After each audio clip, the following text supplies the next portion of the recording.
ఈరోజు ఐకేపీ కేంద్రాలు 8100 ఐకేపీ కేంద్రాలు రైతులు పండించిన పంటల్ని కొనుగోలు చేయడానికి కనీస మద్దతు ధరే కాదు 500 రూపాయల బోనస్ వడ్లకు పండించడానికి ఈరోజు మన మహిళల చేతుల నుంచే మనం ఆ నగదు రైతులకు ఇప్పిస్తున్నాం.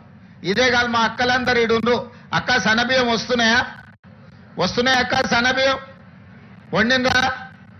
తింటున్నారు కదా, అందరు మంచిగా ఉంది కదా. గతంలో దొడ్డు బియ్యం ఎప్పుడైనా వండుకొని పిల్లలకు పెట్టిరాక? గట్టిగా చెప్పాలి.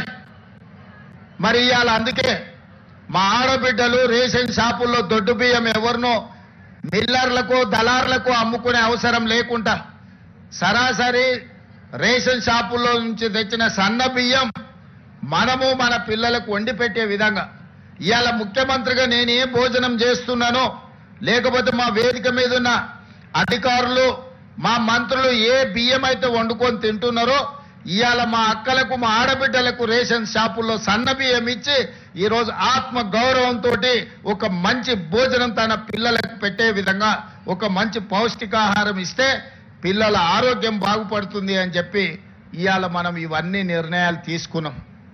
ఇవన్నీ కూడా మా ఆడబిడ్డల్ని దృష్టిలో పెట్టుకొని ఆడబిడ్డలకు మేలు జరగాలి, ఆడబిడ్డల ఆత్మ గౌరవంతో బ్రతకాలి అని ఈరోజు కార్యక్రమం తీసుకున్నాం.